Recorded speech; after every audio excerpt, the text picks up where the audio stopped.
All right, guys, so we are on with our second episode of Movement Medicine. And today we have Dr. Raju Easwaran, a sports surgeon, and my co host, Dr. Darren Player. So we'll just get on with things. So, welcome on board, Dr. Raju Easwaran. Please, would you just go ahead and, just do a little introduction of yourself, please? Yeah, hi. It's good to be on the show. Thanks, Darren, for having me here. I'm an orthopedic surgeon. I've done my MS in orthopedics. I've started off my medical journey at the Maulana Azad Medical College, where I did my basic medical education, the MBBS, and then moved on to Safdarjung. So when I was in Safdarjung Hospital doing my masters, the topic of ACL reconstruction excited me a lot. And since ACL injury is one of the commonest sports injuries that we see, I went to develop it further in my practice. And I now exclusively operate upon sports people who get injured while playing sport, and injuries which pertain to the field of sports medicine. So that's my brief introduction. Mainly I'm trained from Delhi, but yes, I've done a few fellowships from here and there. So, Dr. Raju, I mean, just your journey of, and again, Darren, please just jump in whenever you think necessary. But Dr. Raju, your journey of physical activity and fitness, could you just take us through that? So it would have to say my journey of physical inactivity. So I was physically inactive. I'm presently 42 years of age. So I was physically inactive until I was, I think, 37 or 38. And a part of it was probably because of the intense rigors that any orthopedic residency or any surgical residency requires. So then I only use it as a use. The reason being was I didn't need to be fit. Only when the weight ballooned up and when I realized that my profile as a sports surgeon was a little discordant from my physical sports surgeon, that's when I decided enough is enough. And I decided that let's do something to help me get back in some sort of a shape. And that's when the journey started. Obviously, the initial few months were very unpleasant. Not when I didn't have any clue on how to start. I had help from good people who were my own friends and colleagues who guided me properly. You've always motivated me to run. I've never been able to run very seriously for long. Running is not my cup of tea. But then everybody discovers something or the other that he or she likes. So for me, it was strength training, and that's what I picked on. And again, after the course of 3-4 years, I managed to drop down to whatever I am right now. I started when I crossed a century. I was more than 100 kilograms when I started. So, Dr. Raju, what do you think were the most sort of difficult challenges that you faced and the barriers which sort of may have prevented your sort of progression in the early stages? It was pain. So mainly pain because I was inflexible. I still am inflexible. I'm more flexible than what I was. But whenever I used to exit the next day, I used to be in intense agony. And as a practicing surgeon, I had to operate. I had to see my simple things like bending to lift up objects, operating, using your hands. Especially, I remember the days when I used to bench press or do shoulder exercises. The next day, I would not be able to hold the arthroscope in my hand properly. So these were the initial challenges. And these are challenges. The long-term challenges were failure to see immediate progress. So when you're at plus, you are suddenly not going to precipitously drop weight unless you starve yourself, which is not a good thing to do, or unless you undergo a bariatric surgery. So it takes time. It took me nearly 1.5 years to see even a slight reduction in my weight in terms of numerical numbers. And thank God I had good encouragement in that time period. So my friends always used to encourage me, don't worry about what the weighing machine says. If you're able to convert your fat to muscles through strength training, you do well. And I don't know what happened after 1.5 years, it started dropping. And once it dropped precipitously. I mean, I had to change my entire wardrobe in a span of 2 to 3 weeks. Wow. And how did this change your practice, your medical practice? Like, what were you like, be as critical as you want about yourself and about the whole fraternity. How were you before your journey and, where you are today? How do you see things? So the very first change is in the way I sit. I used to sit like this. Now I sit like this. So my posture improved. And everybody likes to see a person with a good and upright posture. So my confidence improved. The same things which I was doing, the same ACL reconstructions and the Bankart repairs that I was doing previously, I suddenly felt I could study more. I mean, not only in my own subject, but also in other subjects. I mean, I'm a voracious reader, or I at least like to think myself as a voracious reader. So I developed a lot of patience. And more importantly, I could get into the athlete's mind. So most of my practice is based on treating the average common person who is unlucky to get a sports injury. But sometimes when you get a serious athlete, an elite athlete, you have to get into their mind and you have to match your wavelength to theirs. You have to develop what Professor Ramachandran calls mirror neurons with them, so that you can think alike and have the same wavelength. And only then will the athlete develop that trust in you. You may be the best surgeon in the world, but unless the athlete gets that mental connect with you, he or she is probably not going to undergo further treatment from you. So that's what I think changed. Right. Darren? Yeah, no, that's really interesting to hear. I think certainly the psychological aspects and having that social interaction probably has a significant outcome. Have you had any of the athletes make a comment about that? That not only has their sort of physical prowess improved after the surgery, but they feel psychologically that they've been able to sort of go further and beyond because you've been able to relate to them in their particular discipline of sport? Yes, I'll give you two examples at each end of the spectrum. So when I was overweight, I was referred a very prominent national football player whose name I can't disclose for obvious reasons. So he came to my clinic. He saw me and he looked at me up and down, and he said that you have been I've been referred to you through exceptionally good references, but you don't look by any yardstick of imagination as a sports doctor. And I requested him to give me his T-shirt once the surgery was successful and everything. And I said, I'll squeeze back into this T-shirt and I'll send you a selfie. That sadly hasn't happened so far because that bloke is very well built. I still have a little way to go.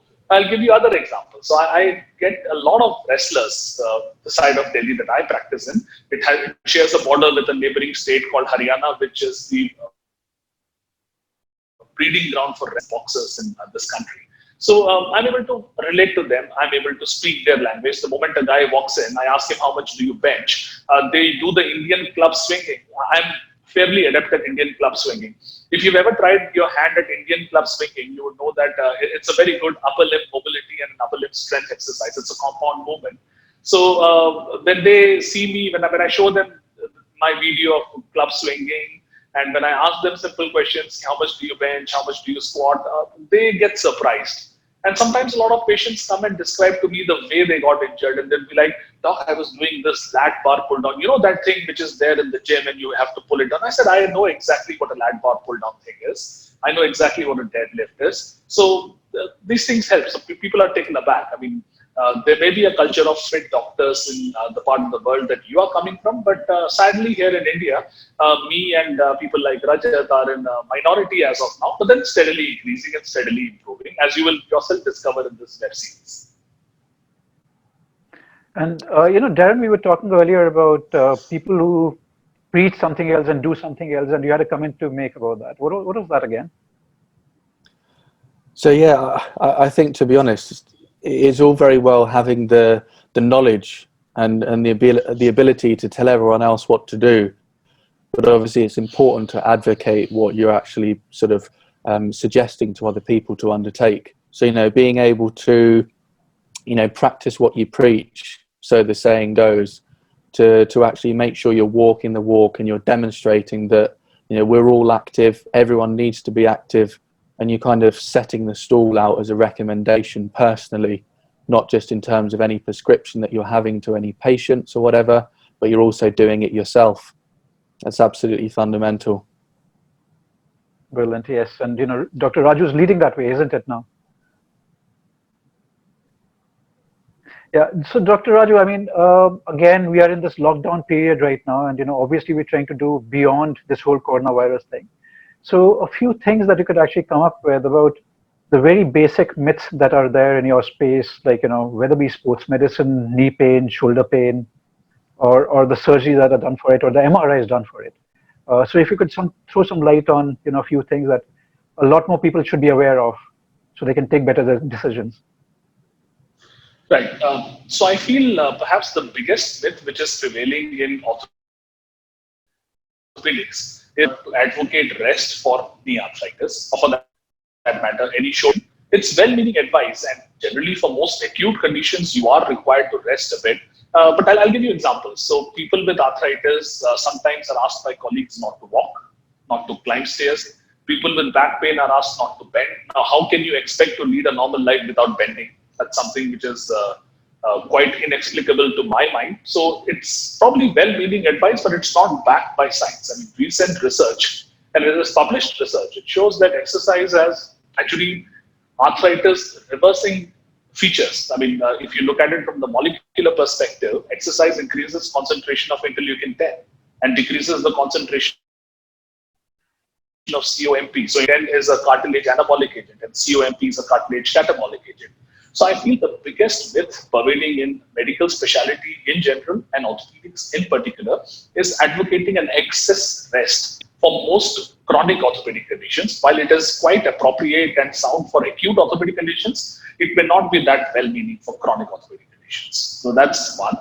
To answer your second question, the role of MRIs, you said, where Darren comes from, MRI is difficult to obtain, but where me and you are sitting, you can get an MRI as easily as you can go into a Tesco and buy something in terms of groceries. So people can get an MRI even if they get a scratch in the back, for example. You don't need a proper referral at times. So MRI can sometimes scare you inordinately. And unless an MRI is done to verify a clinical diagnosis, it really is of very little or no use. I mean, in most instances, MRI is done to make a clinical diagnosis, and that's not the instrument it was made for. Like if you get an MRI of anybody having back pain, it will be almost impossible not to see one or two discs prolapsed here and there. So you have to look at it in the clinical context and then see where the patient is headed. So how much And value? MRI, sorry, Darren, go on. Yeah. But I was just going to add, how much value do you think the MRI has versus just a very basic clinical examination? You know, physically examining the patient and sort of deciding maybe what be wrong at that stage. How much additional information can you get from an MRI, do you think? So if I speak for acute and chronic conditions separately, so I'll first speak for chronic conditions, things like back pain, things like a knee arthritis. I feel MRI adds very little to no value, period. I mean, a clinical examination will give you much more information than what an MRI can possibly offer. MRI will throw in red herrings, which can confuse both the unsuspecting patient and also the clinician who is using MRI primarily as a tool to make a diagnosis. Like some shoulder MRIs in 70-year-olds report slap tears. And I sometimes get called by colleagues that we have to do a slap repair. I mean, the last thing a 70-year-old needs is a slap repair.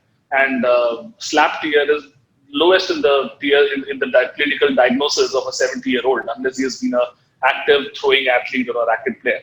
So MRI is something which should be used very judiciously. It is not a very pleasant experience. I mean, I've had an MRI twice for various reasons, and it is very difficult to enter into that tiny machine, and it's very claustrophobic. It's almost like being in a battlefield.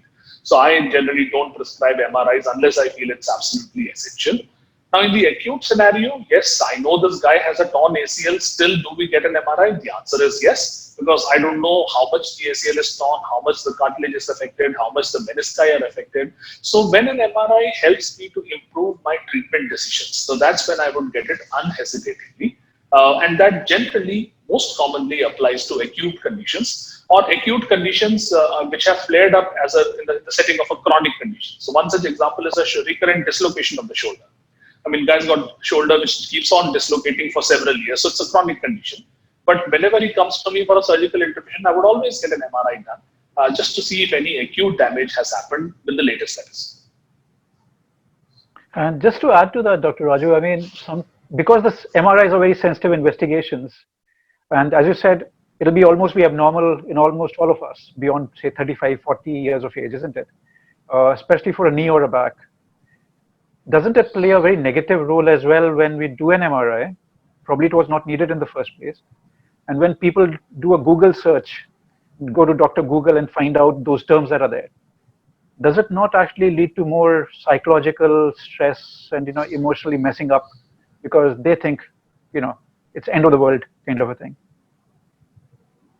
Yeah, I'm glad you brought this question up. I mean, in my orthopedic OPD practice, I discover that I'm more of a psychologist and less of an orthopedic surgeon. In most instances, I'm just trying to reassure people that, hey, you're normal. I mean, it's sometimes the hardest to say to a person in acute pain that he or she is normal despite the MRI showing a bulging disc or the MRI showing a torn medial meniscus. So yes, the problem with the MRI is that it is too sensitive. That's the good thing about the MRI, and that's the bad thing about the MRI. So it will pick up things which are not of clinical significance, and that's left for people like us to decide.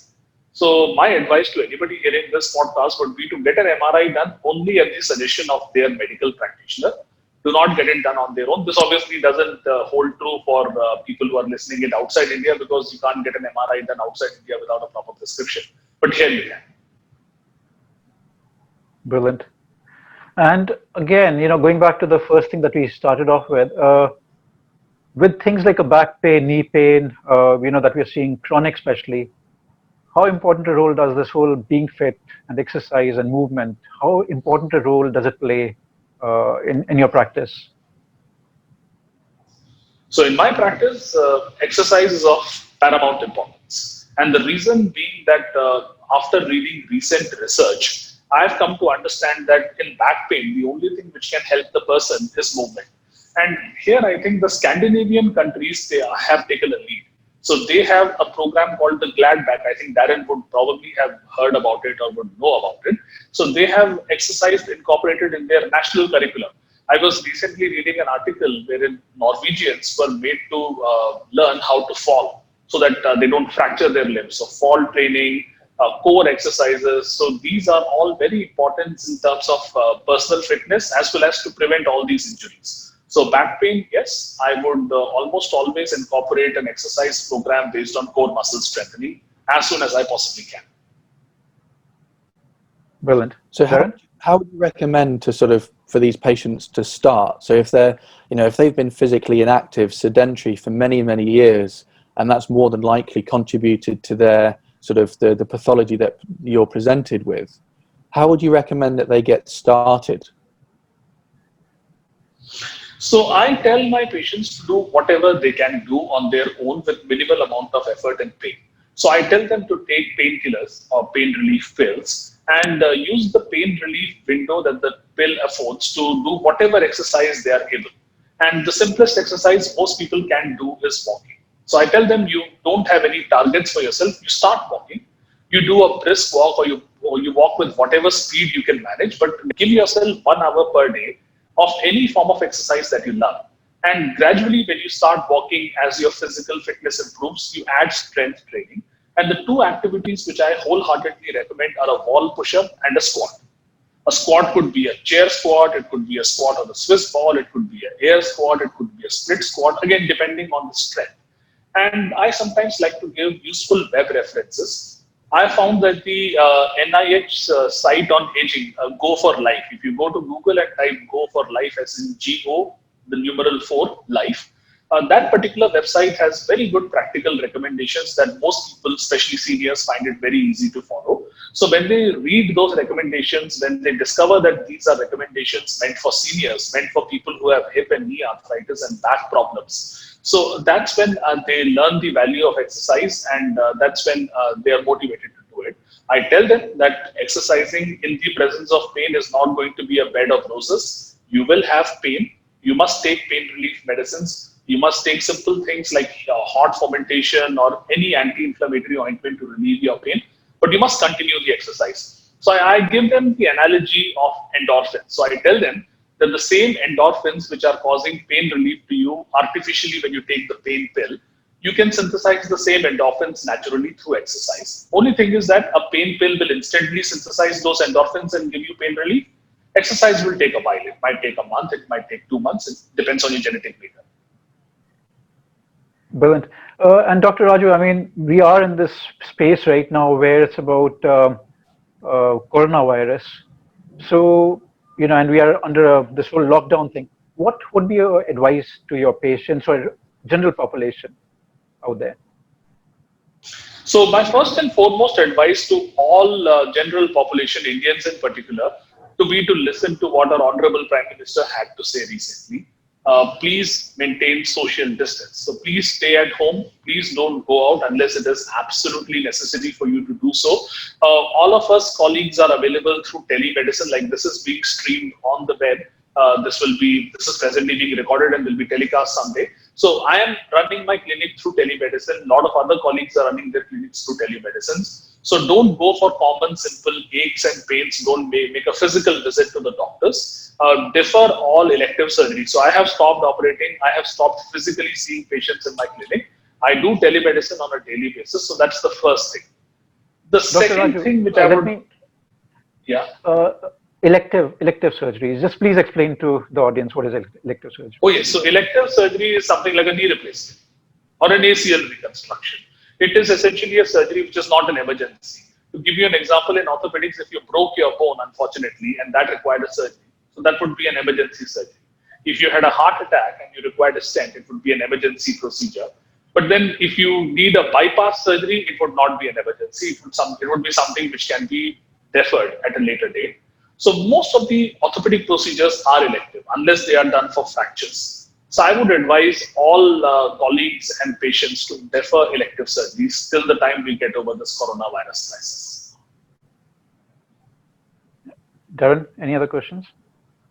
So if these patients who maybe have sort of chronic pain and they're obviously going to be housebound for the next 21 days, and your normal recommendation would be for them to, say, undertake a regular 60-minute walk, what kind of basic things do you think that they could do in their home to alleviate the pain? Yeah, so that's a very good question. So I'll start by answering this in a slightly roundabout way. I would advise all people not to become a couch potato. So these online streaming platforms are seeing a huge surge in viewership thanks to this coronavirus lockdown. And it's good, you can see Netflix, but then unless you exercise, you really will become fat and you'll become a slob at the end of these 21 days. So my advice would be, in terms of exercise, do home exercise. So do whatever is safe, whatever you feel is painless and safe for you. And there are multiple online sources you can refer. Like instead of an open 60-minute walk, you can run in place. You can do jumping jacks, you can do squats, you can do a wide combination of activities. You can do strength training by doing wall push-ups, floor push-ups. A lot of things can be done in this time period. This particular time, you need to be really disciplined and dedicate 1 hour. And since you are bound with your family, so I exercise with my 10-year-old son. So you can rope in your family members, interested family members, and they can supervise your exercise program. They can exercise with you.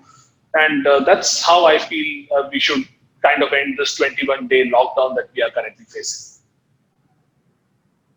Brilliant. Anything else, Dr. Raju? I mean, to sum it up, we've been at it for a bit now. So to sum it up, what would you say to the audience out there? So I would say that utilize this as a sabbatical. Most of us are not in a position to take a sabbatical. Darren's from UK, so a lot of people regularly take sabbaticals, but you will be shocked, Darren, nobody has taken a sabbatical so far. So this is the first time I'm taking a sabbatical. So use this for your academic development, use this time period for your non-academic development, use this time period to bond with your family, use this time period to stay indoors and prevent yourself from getting infected from corona. And most importantly, this is the time, as somebody very wisely said, to go within. So maybe things which you had been thinking of, like meditation, you can think of starting to meditate right now. I like to read a lot, and these days you can hear books. So you can probably develop a good reading habit. You can think of cooking. You can think of doing household chores. So keep yourself active. It is very, very important to keep yourself active. It's coincidental. Just yesterday, I started reading a book. It's called The Diary of a Young Girl by Anne Frank. It describes her life in a lockdown of a very different nature. So Anne Frank, in the time when Germany annexed Holland, she and her family went into hiding. And this book describes her 2 years in hiding. She used to make daily notes in her diary, and later, with the permission of the family, the diary got published into a landmark book. So read something like this, or something historical which will motivate you, and keep yourself productive. The worst thing that you can do in this particular time is just watch Netflix and do nothing else.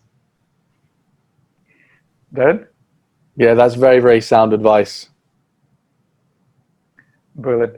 So that's it for today. And thank you, Dr. Raju, for coming on board.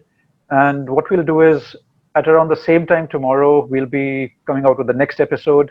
So thank you, Dr. Raju, sports medicine surgeon, who shared his inputs right now, and how to deal with this whole physical activity. And he leads by example. All right, guys. So see you guys later then. Thank you, Darren. Thank you, Dr. Raju. Thank you, Dr. Thank Raju. you. Thank you, Dr. Raju. Speak to you soon.